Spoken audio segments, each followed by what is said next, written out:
Samsung Galaxy Z Fold 4, the back glass replacement. This is going to be very similar to the Galaxy Z Fold 3 and Galaxy Z Fold 4. The first thing will be to heat the back glass of this Galaxy Z Fold 4. The back glass was heated for at least 40 seconds using the highest setting on the heat gun, and the air output was at 50%. You can do this with a common hair dryer, but it might take a little bit longer than 40 seconds. So next, I try to insert my green scalpel at the bottom of the device between the back glass and the frame of the device in order to have a small opening and start removing the back glass.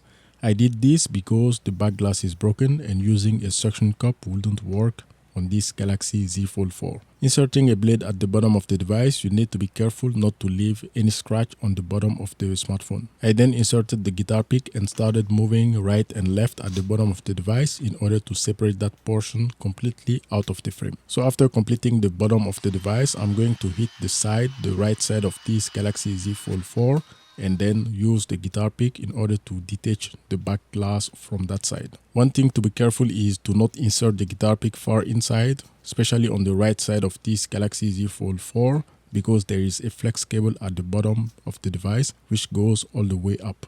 So you need to be careful with the guitar pick not to get it damaged while you try to remove the back glass on that side.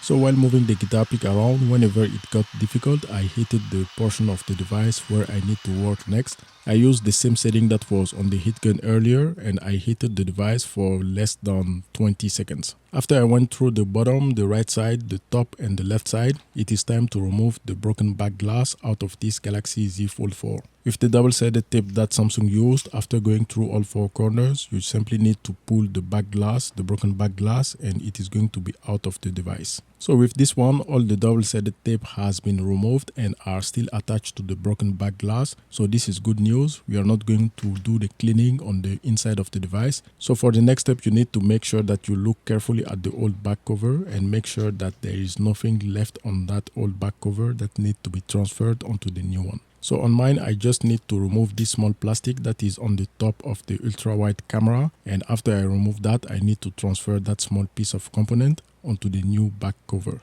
I do not need to transfer the flashlight diffuser since I have it already on the new back glass. The easiest way to remove this small plastic is to hit the other side of the broken back glass and make sure that there is enough heat on that area directly opposite to this small plastic, and then use your green scalpel in order to remove it. So I was able to remove the double-sided tape first, then after that I had access to this small plastic that need to be transferred. After transferring that small plastic to the new back glass, I need to reinstall next the double-sided tape on the new back glass. So while transferring all these small components, make sure that you do not touch the double-sided tape because you need it to be exposed in order to have access to the inside of the back glass in order to transfer and install all those small components. So you can see here I have the flashlight diffuser already installed. In your case, you might not have the flashlight diffuser installed. This is why you need to make sure that there is everything that is supposed to be installed on the inside of the new back glass. So next, I'm going to apply some pressure on the double-sided tape on the back of this back glass in order to have it very sticky before the installation on the Galaxy Z Fold 4.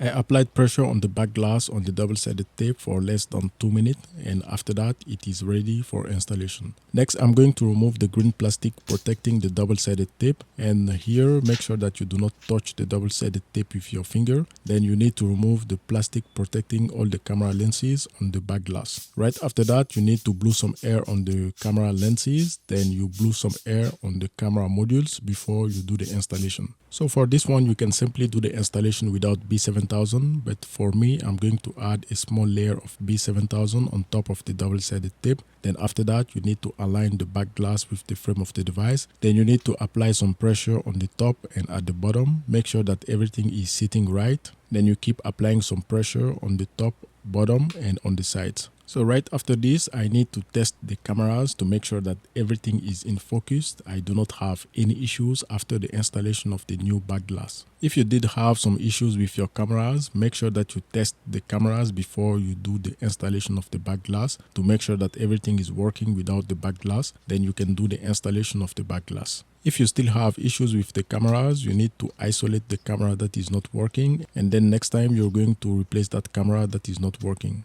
So with the back glass already installed, I'm going to add some repair clamps in order to apply constant pressure to the back of this Galaxy Z Fold 4. So on the side with the hinge, it is so big that there is no repair clamps that I have that will fit. This is why I use the paper binding clip to apply constant pressure for at least 10 or 20 minutes.